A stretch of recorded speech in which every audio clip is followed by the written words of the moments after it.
welcome to Game On, your rapid fire hot take podcast brought to you by the Daily Record Sport. I'm Michael Gannon, and this week I'm joined by a new star signing, Fraser Clarke, and for the boys that are away at Cheltenham, who are hopefully keeping their shirt. I had to borrow this one today because I've lost mine in the last few days. Tells you how my week's gone. What about yourself? Did you get a few winners this week? No, I didn't. I have to say, I know nothing about horse racing. And for somebody who has been writing articles about horse racing this week, please, if you've read one of my articles, don't take any of my tips. Just don't trust me. Don't trust me on it. Well, it's been that kind of week. But it's been a seismic week in sport in general. Well, we'll be tackling all the big issues, and as Fraser, I'm not sure you know the format, we'll be taking it on against the clock, so we're not hanging about.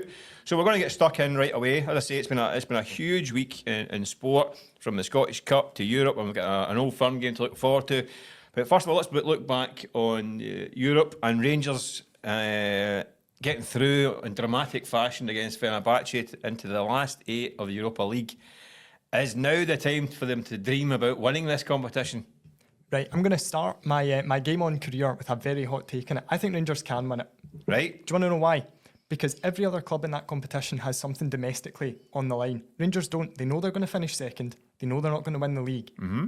They know that there's not an awful lot of pressure on them in Europe in terms of they're not expected to get results. And we know this Rangers team is at its best when it's an underdog. Right. Why not? So how's that for a start? Well, I like it. I like the thinking. They've also got Atletico Bilbao in the last 8.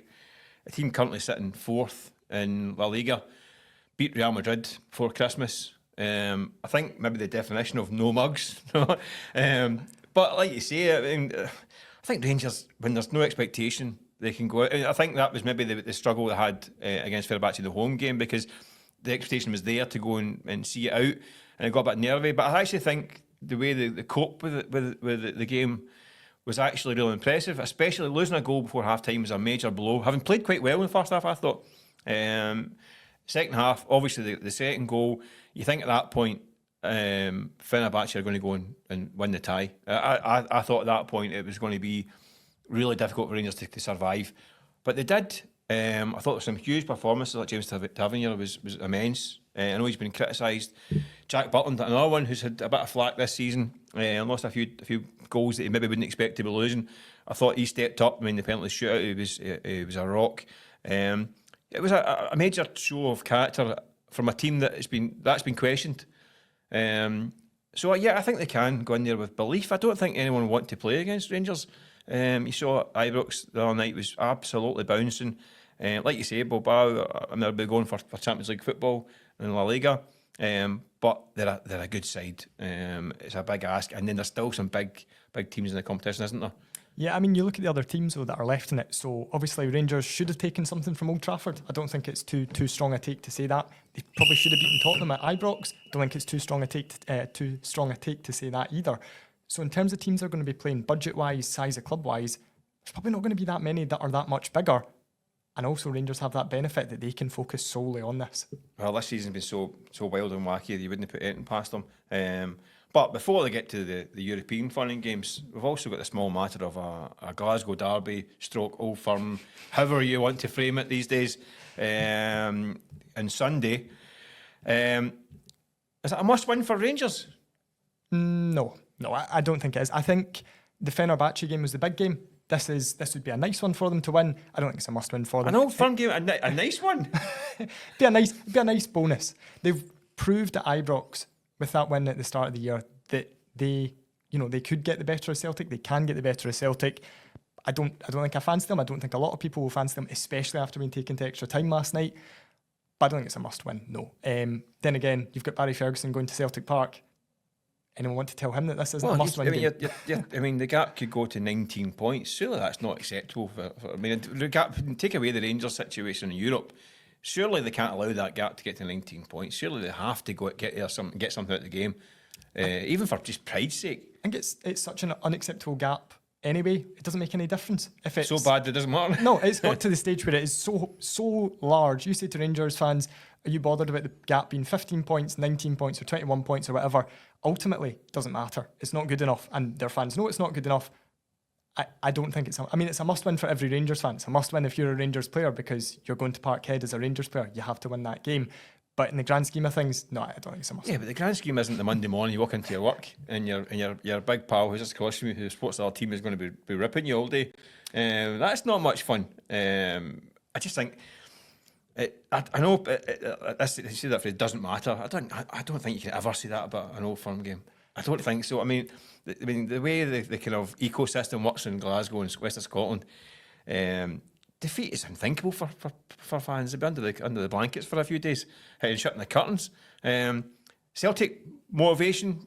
Where's their motivation come from? Is it purely because of the Ibrox defeat? They want to put Rangers in their place again? Yeah, I think that's absolutely where it has to come from a Celtic point of view, because that result felt like it came out of nowhere, and I think that will sting. In what has been not a flawless domestic season for Celtic, but not massively far off it, that is the big major blot in their copybook, and they will be determined to put that right. That has to motivate them for it. And I think if you're a Celtic fan, that's still going to be stinging at the back of your mind as well, isn't it? And you think, right, we need to put on a show. This is a Rangers team who will be knackered from midweek. They'll be hoping. Yeah. Rangers team will be knackered from midweek. This is our chance to get revenge and put them back in their place as they'll see it. Right. Well, obviously it doesn't matter apparently these games. But what is the big calls for well, we'll start with Celtic first of all. And Brendan Rodgers. I mean, he seems to have found a kind of his strongest starting 11 in recent weeks, and they've been getting results, and they're getting to the edge of that kind of finishing line. But what are the kind of big calls for Rodgers? I mean, I think it looks like there's only one or two positions that maybe are up for debate. But where do you see the big calls for Brendan Rodgers for Sunday? I almost wonder if the big calls is going to be the substitutions he makes depending on how the game's going, rather than his starting lineup, which you'd have to say feels like it should be relatively settled. Certainly in terms of the front three players, it should be settled defensively. Are you assuming that it's going to be Dice and Maeda through the middle? Yeah, Maeda through the middle and right. Kuhn and Jota out wide, I would assume. But you would think they can also be quite flexible. We know how much joy that Maeda's had against Tavernier in the past. They can maybe be flexible with that. Do they sacrifice the gains they get from having Maeda on the flank against James Tavernier, who we know has had a hard time, not only defensively coping with Maeda's pace and attack, but he also negates Tavernier's ability to get up the pitch, because he knows that going back the other way is a nightmare. So I think a lot of these games you've seen Tavernier reluctant to cross the halfway line because he knows that it's big trouble on the other side. But Maeda has been probably the form man in the country through the middle, hasn't he? Yeah, I think you almost have to look at it in the most basic way possible. You've got an informed forward who scored, 27, 28 times this season. Start him at centre forward. Just don't overthink it. Play to your strengths, don't play to the opposition's weaknesses. And that's something I think Brendan Rodgers will be like trying to drum into his players, that we play our game to our strengths. We don't almost look at their team and try and exploit that, because he will back them to be better all over the park. And given the chasm in the league, so he should. What about, you've got to think that, Rangers' strongest centre defence partnership would be Suter and Balogun, maybe Sterling, maybe a three. I think we'll go with three again. We'll get to that in a second. But does that not mean that Rangers are probably going to play the kind of Fenerbahce style game plan, a low block and all that stuff? Does that not make it a different way of Celtic having to work out like, to get through them? Would that not mean maybe even if it's Robin Proper with no struggles in the air, would that not mean that Adam Ida would be stronger in there? No. I just think that Ida, certainly at this stage, you'd be looking at as maybe your impact sub if you need something different. But you would look at Jota and Kuhn technically, right? They're going to be playing a low block. Can we unlock a defence with Jota and Kuhn? What about the back? Greg Taylor or Jeffrey Sloop? On the way that he's playing, Jeffrey Sloop. Yeah, I think he looks apart, doesn't he? I think Greg Taylor's tried and tested in this fixture, but I think it was a toss of a coin job, really. If he's fit, I think he's a good shout. But like you say, I think there's the only really areas up for debate with Celtic. It's going to be slightly different for Barry Ferguson, because he's going to have to walk in to training on Friday, Saturday morning and see who's still physically standing after the mammoth efforts against Fenerbahce. So what are the kind of big calls for Barry Ferguson this weekend, tactically and team-wise? It feels like a lot is going to depend on who's came through training today, and obviously we're recording this at a time where we don't know who's sitting in the physio room getting put back together after the efforts from last night. You feel like defensively they're going to have to be good. Like you said, the low block against Fenerbahce, that's what they're going to have to deploy again. So Dujon Sterling, you would imagine, is going to play quite an important role in that. Yeah. I think the Jefte debate is probably an interesting one, given we know the threat he is going forward, but we probably saw the worst of him last night in terms of the way he was exploited for that defensively, goal. Yeah, and you would say with Celtic's three-pronged attack, maybe you might have to sacrifice him and go a wee bit more defensively. I'm also interested to see... Is Yilmaz better than Jeff defensively? Do you think he's?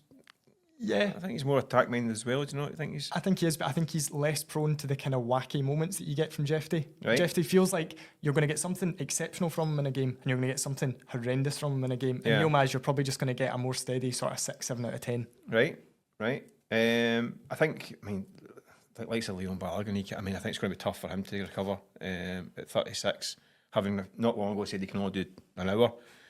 You would think that might be a tough one. It'd be a shame because I think he's probably the best centre half at Rangers. I think he is. I mean, Suter, I think is when he's on, when he's fit in form, I think he's a right good player.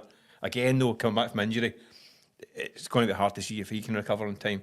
But then again, I mean, Rangers had a defensive crisis in the game at Ibrox, didn't they? And won the game comfortably. So it's it'd be interesting. Do you see that? I mean, we touched on it there. The kind of the back three, stroke back five type thing. Do you see that's the way they'll go? I think it has to be, and I think Barry Ferguson will almost take the Walter Smith era inspiration of, right, we're probably not going to be able to play them off the park in terms of free-flowing attacking football away at Parkhead, but we can probably grind out a result. Or we've shown in Fenerbahce that we're capable. I mean, that wasn't a ground out result, that was 3-1 going on 4-5, maybe even more than that. We've shown that we're capable of getting a result playing in this way, and it suits them. I think the big question mark is going to be on fitness after the I don't think it's not as much big calls as hands up who's fit and can go again in this monumental, meaningless fixture. But I mean, actually, it's difficult to set, especially Rangers wise, selection wise. We don't know what they're going to line up like. But in terms of key battles, when the guys we think were there, I mean, you look at, I think we touched on it there. The wide areas, I think, are going to be an area, are areas that are going to be key, because you look at Rangers and Czerny. Czerny is the main man. I mean, I thought he was terrific again against Fenerbahce. He was in both legs actually. You think on the break, you think if Rangers are going to be defensive and try and hold their shape and counter, he is the one guy who's going to be the major danger. I think him against, I think it will be Jeffrey Schlupp, because I think Schlupp showed against Michael Olise in the Bayern game how to cope with a fast winger who cuts inside. That's what he has got to do again against Czerny, keep that back door shut. And then other areas, what about the midfield? I think the midfield is obviously key. How do you think midfield are going to match up, and where are they battles, you think? That is going to be, I mean, what's it they say, games are won and lost in the midfield. So you're looking at the last Old Firm and you're looking at this Old Firm, stroke Glasgow Derby, he says, to keep everyone on side. You're needing, if you're Rangers, a big performance from Raskin. You're needing a big performance from Diomande. Guys like that need to be at their very, very best. And you feel, take Rio Hatate at Celtic, there's always the chance that you can almost overrun him. If you hassle him and harry him and bully him around happened in the Ibrox game. Yeah, you bully him around a wee bit, then he's not going to be able to get in the ball and make things tick like he can. That feels like an area where Rangers perhaps can look to exploit. I think it'll be a big ask because of the energy levels that will be required, but they'll maybe be targeting Hatate, thinking we need to stop this guy from playing, we need to drag him into a fight, and let's see how he does with that. I would say further. I think it's Callum McGregor. I think is the key. I think that any time Rangers have managed to nullify Callum McGregor, they've got a wee bit of joy. Listen, not a lot of joy in this fixture for a while, but in recent games, looking back to Ibrox, the cup final, I think they had a bit of joy. Obviously, they got thumped at Celtic Park, but they go back to the last season, the 3 each game. These are the games that when they've managed to kind of nullify McGregor, they've managed to get success in the game. Who do they put up there? Do they put Diomande on him? And they've tried it with Bajrami. I don't think he's the guy for that kind of job. Hadji's not that guy for that kind of job. So yeah, I think you're looking at your Diamandes, your Raskins. Got to try and stop McGregor building the game, because that's when the problems come for Rangers. Because when McGregor's got the foot in the ball, picking passes out wide, dictating the play, he's the one that causes. I think it's not the most glamorous sometimes, but he's the one that does the damage. So that the first task for Rangers will be, listen, we said that the front three need to be contained. Then you get to McGregor. Then you say you get Hatate. It's difficult for Rangers, I think, because these are one-on-ones that it looks like Celtic have got the advantage all over the pitch. And let's just talk about one more post we've got, or post we drip into added time here. If Cyril Dessers plays anything like he played in the away leg at Fenerbahce, then Cameron Carter-Vickers, Liam Scales, someone like that could be in for a tough time. Yeah, But you never know what you're going to get. That's part of the fun. This is the joy with Dessers, that he can go from sublime to ridiculous, obviously, and sometimes in the same move. But I think he is a threat. Listen, we'll get back to kind of Barry Ferguson.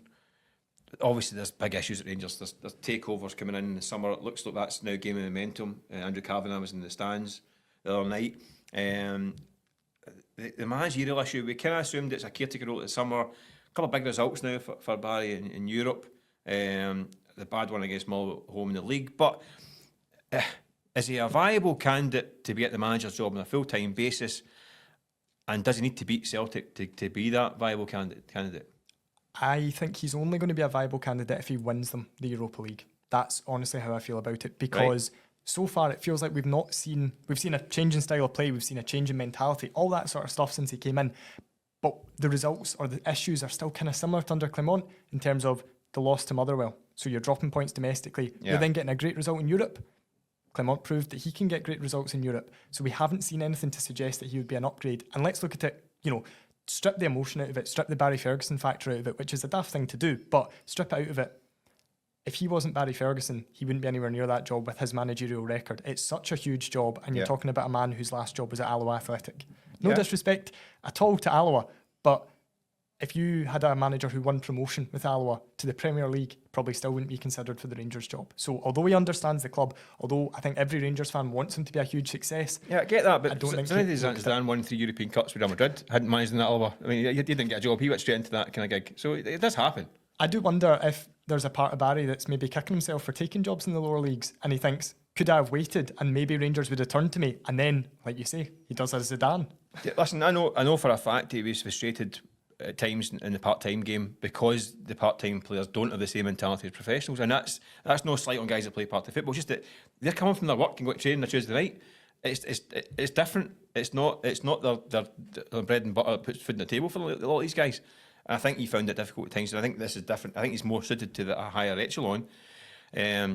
But results will dictate. I mean, it's the curse of the caretaker. If you come in as a caretaker manager and do well, there is going to be a movement towards appointing you on a full-time basis. And if he wins the Europa League and gets a couple of results against Celtic, it's almost a case of how can you not give the guy the gig? If he wins the Europa League, then it's almost a huge issue for the Americans. If the Americans have got in their mind, we want our man, they've maybe got their heart set on somebody, suddenly Barry Ferguson, Rangers icon, leads the club to the Europa League, then they think, we can't not appoint this guy now. Well, we'd be daft not to. If Rangers go out and beat Celtic on the back of the European progress the other night, there'll be a lot of people thinking just hand him the keys now.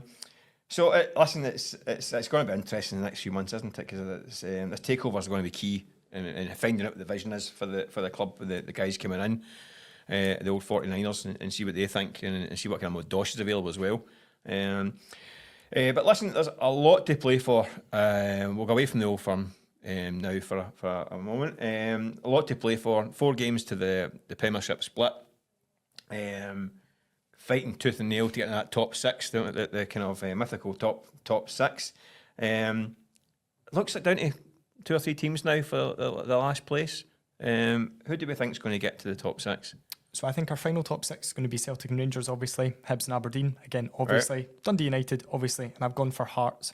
Now, Hearts have a tough run in, and I know that you were looking at it and we were talking about it all fair. Hearts have a tough run in.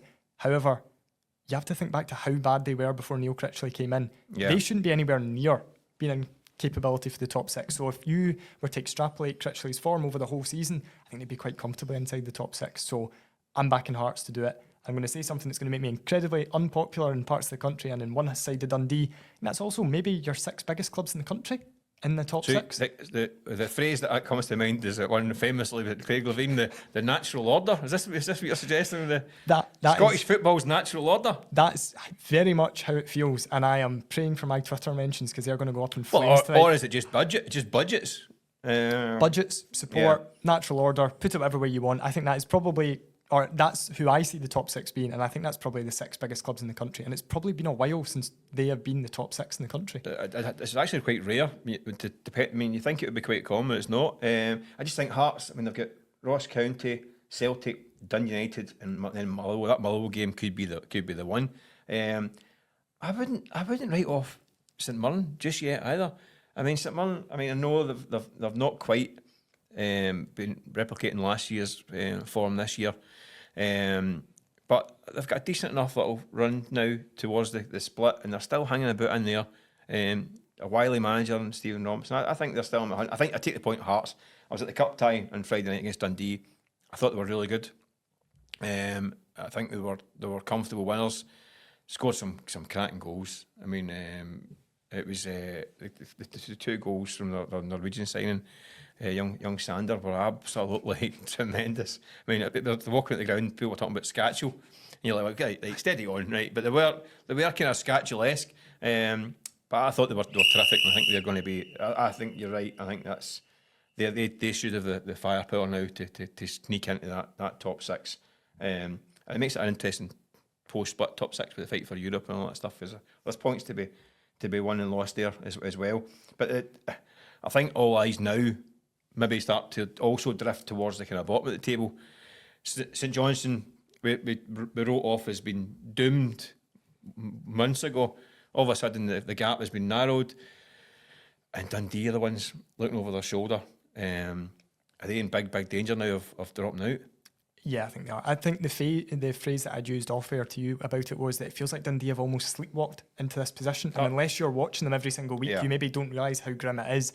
There's a whole feeling around the club that's just different to the feeling at St Johnstone. So it felt utter dread. Yeah, that horrible feeling in the pit of your stomach that's match day tomorrow. It's St Johnstone, everyone's on board, I think, at Saints with Valakari, and almost the pressure he's faced externally where people saying, he's trying to play too nice football, or they should have stuck with Levine, has bought him extra time. Not many people saying that, I don't think. BBC Radio Scotland love what's the BBC Radio wheeling Scotland? out that line. So I think Saints fans are like, his powers are saying that. He's our guy. Like, we are going to back him to the hilt. We are going to get on board with what he's doing. They've now got a semi-final to look forward to. It just feels like St Johnstone are a club pulling in one direction, a club who maybe feel like everyone is on board with what the manager's saying, and Dundee's the opposite. I mean, I know that you saw them last week against Hearts, like you said. What's the feeling around Dundee? Because externally, it looks maybe like a club who are heading in the wrong direction, and where there is, like I say, just a wee bit of a feeling of malaise, a wee bit of feeling of dread. Yeah, I do worry about Dundee. It wasn't so long ago we were talking about Dundee being potentially in the top 6 and fighting for Europe. I mean, it just seems like it wasn't that long ago. But the 2025 form has not been great. I know they won the derby in the cup game, which was huge, but league form has been pretty dreadful. The problem is clear defensively. They just lose too many goals. I think they're averaging nearly 3 goals a game. I think that's 70 goals they've lost this season in all competitions. That's fatal. And St Johnstone, you say they've found a bit of form. They've got a wee bit of momentum now. I think it's 4 wins and 6, I think, or something like that in all comps. Touched on it. I was at the game on Monday night, the Livingston game. I thought they were rotten. To be honest with you, to be pretty brutal. I thought the first half they were diabolical. They were lucky not to be 3 down.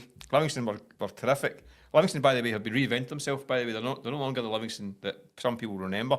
They're a good football inside, and they keep possession. They're good. Whereas Dundee also are a good football inside.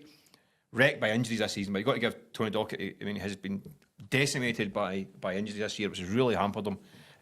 But his defence is killing them, and unless they get that fixed, they're only going one way, and it's certainly no up. That's for sure. And look at a couple of, you'd obviously mentioned Saints the other day against Livingston, being dreadful, leave with a clean sheet and a victory. They probably were similar against St Mirren. They weren't great in that game against St Mirren. They got a big chunk of luck with the VAR decision, but they saw out the win because they could keep a clean sheet. Yeah, that's the difference at the moment. Yeah, and listen, they're scoring goals like Graham Carey scored the other night in the Cup, which is one of the best Scottish Cup goals you'll ever see. I think it's still travelling. I think it was through the net and halfway up West Lothian, through past the Five Sisters. It's still motoring. It was absolutely stunning goal. Moving on to international fun and games, we've got Scotland Nations League. Playoff, up-down playoff thing between Group A. I don't know this Nations League. I'm not a big fan of it, to be honest with you. Against Greece coming up. Steve Clarke's named his squad. A couple of Steve Clarke is battered for being Mr. Safe Hands and not taking any risks. He's brought in Lennon Miller and James Wilson, 2 teenagers. Are these boys the future of the Scottish national team? I think Lennon Miller certainly is. I think we've seen enough from him, captain in Motherwell at 17 years old, playing week in, week out in the Premier League, being linked with a host of top clubs. I think he certainly is. And actually, I was surprised that was Lennon Miller's first call-up, because it feels like he should have been in a squad before. Well, he did get injured, didn't he? He was injured for a while there, so that maybe held him back a wee bit. It just felt like this was always going to happen. I think James Wilson was a real curveball. That was one that I don't think any of us saw coming. I've spoken to Hearts fans about it, and they said, yeah, it came as a shock to us as well. You've got a conspiracy theory to why he's been called up. So the conspiracy is that James Wilson, who has shown a lot of potential for Hearts this season, but I think is still very, very raw, but he's also eligible for for Northern Ireland, the Republic of Ireland, and for England. So I wonder if we're almost just doing it almost to tick a box, right? That's fine, you're ours. And it shows to him, see if Northern Ireland or the Republic were going to come in and say, we're interested in taking you, giving you a full call up. All of a sudden, Steve Clarke shown, no, you're in my plans moving forward. And that might just be what he needs to basically set his mind that, yes, I'm going to represent Scotland. So maybe we'll be sitting here in 10 years' time and go, that was a cracking move from Steve Clarke, even though at the time we were all really surprised. Yeah, I think he's a young I think, like you say, Lennon Miller, I think that we don't really need to be debating about Lennon Miller. I think he is going to be the future of the Scotland national team. I think if you look down around 5 years, we could have Miller, Lewis Ferguson, I think will be at that point much more experienced. Billy Gilmore's still young. I think that's an exciting part. He's going to be an exciting part of the future. Luckily we've still got McTominay and McGinn. Ryan Christie has had an amazing season. It will do him good to be part of the setup and get a feel for it, because he's going to be there for a long time. So young James, I think, is again very young, but it's good to see him in there. A bit harsh on Lawrence Shankland. I think Lawrence has scored more goals into the turn of the year. Not been prolific this year. Not a great season. So I don't mind them bringing in the future. This game against Greece, I mean, Group A, Group B, I get slaughtered for saying, listen, I don't want to be in Group A. I think Scotland are better off in Group B anyway, because they've a better chance of playing teams that they can beat, which get a better chance of getting a playoff to get to a major finals. Group A, you're in with the big boys who are mean to us on a regular basis, and I don't particularly like it. I mean, a decent enough draw last time in Group A, but I'm not that sold. I think I actually want us to get out to Group D, and we'll play against San Marino, Liechtenstein, and Josh's Giants and the Mighty Ducks for a chance to get a playoff for Euro 42 or whatever it is. It feels like an international football, because there aren't that many international breaks. The big thing is just winning games. So if we have an international break, we get cuffed off to giants of the game, get cuffed off Germany and Spain or whatever, then the whole feeling is just down. If we go into an international break and we beat, you beat a nation like Greece, and you maybe beat a nation like, I don't know, I'm trying to think of somebody who, like Denmark, although they're quite a decent team, but someone like that, or you have a competitive game against them, the whole mood's just raised. So I can see what you're saying. Plus, but the big boys battering us and knocks our coefficient, end up knocking down the seedings and all that stuff. Wales done it. Wales had a wee ploy when they played against Diddy's for 2 years. The ranking shot up, they get better draws and they started qualifying. Whereas we played against France and England and Holland and getting cuffed, and our ranking tanked and end up in pot 3 again. Forget it. Get us into Group D in the Nations League. San Marino's a lovely trip as well, guys. Away trips to Liechtenstein. I've got a cunning plan to rescue our ranking position. It's lose for 3 years solid, and then and we'll see where we go. But anyway, listen, Steve Clarke is manager, and he's picked guys for the future. Is that a wee hint that he might be thinking longer term? Or we know he said he's 75% likely not to be in charge after the World Cup. What's the future with Steve Clarke in Scotland? So I've been playing this over in my mind time and time again, and when I saw the squad, I thought, that's interesting. That says to me he's looking really, really long term. And then he makes the comments about 75% sure that he won't be there long term. And all of a sudden I'm like, right, is he just playing games with us? Is he just trying to keep everyone just trying to guess? I think he is very much a man who will leave before his time is up. I don't see him being the sort of guy who's going to stick it out if things are not going well, or who would outstay his welcome. I think he's achieved what he set out to. I think he'll still have aims. He'll want to get Scotland to a World Cup, obviously. Naturally, that will be a massive aim. But by qualifying for the Euros, that's an aim achieved. I think, do I still see him being here after World Cup qualifying? If we get to World Cup, he'll obviously do the World Cup, and then I think he'll leave. If we don't get to the World Cup, maybe he'll stick around, but it'll depend how that campaign goes. If that campaign ends on a low note... That's what he said. If that campaign ends on a low note... That's exactly what he said. If we get World Cup, mate, somebody asked me to stay and stuff, but can you see, even if he gets to the World Cup, would that not be the time to say, right, I've got in the high? Yeah, I think if we qualify for the World Cup, regardless of how that goes, I think he'll leave after that, because ultimately you're probably not going to get any further than qualifying. I'd be down to Steve. I don't think there'll be anyone will be chasing him at the door no matter what happens to the World Cup. I think he's been a terrific Scotland manager. I know we struggled. We get to the European Championships twice, but listen, we got there having, 20 odd years of watching these things from the outside. I think he's been a brilliant Scotland manager, and I think as long as he wants the job, he can have it. As far as I'm concerned, is he wanting a challenge in club football? Listen, he's 62 in August. By the end of next summer, he'll be heading for 63.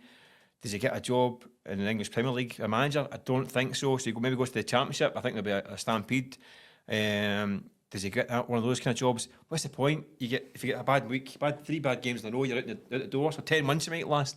The Scotland job is at that stage in his career might be the best job for him and for the country. I would try and twist his arm to stay longer. If Celtic came calling, something like that might appeal to him. Would that happen? I don't know. Also, Brendan Rodgers' contract situation, that might be what he's hanging on for. Maybe he thinks that after the World Cup they can walk in there. But then can't spend a World Cup when you're the man. And a lot of things that could happen. I just think it'll be up to Steve, and he's quite a stubborn guy. He'll decide his own terms. But I would like to see him stick around. I wonder if in his heart he's already made a decision. And he knows that. Yeah. And maybe people very close to him know it and nobody else does. But like you say, he's a stubborn guy. If he's made his decision in his mind, he's gone, this is as far as I want to take it. And then by the time I've been in the job for however many years, 7, 8 years by that stage, I'm ready to just enjoy my retirement. Maybe I don't see him going back into club management. Maybe he would go into more of an advisory role, a director of football role, maybe even a role at the SFA. Maybe something like that. Maybe. First and foremost, if he gets to the World Cup, that would be absolutely amazing. If he gets to America, would be some achievement. He can do what he likes after that. We'll build him a statue if he wants. Is it Saltcoats or down there, sure? But yeah, listen, we've got that to look forward to. We've got another colossal week to look forward to as well. Starting on Sunday with Dundee Derby and the Old Firm Derbies and all the rest of it. So we'll sit back and watch it and the drama unfold. But we'll be back next week to chew over it, no doubt. But thanks for listening. This week's episode of Game On. You can find us on YouTube, Spotify, Apple Podcasts, all these places. If you like what you hear, you can leave us a little comment. Be gentle, as always. It's my first time, exactly. So you've got to be nice in the comments to me. Exactly. If it's first time, be gentle. But we'll be back next week and we'll do it all again.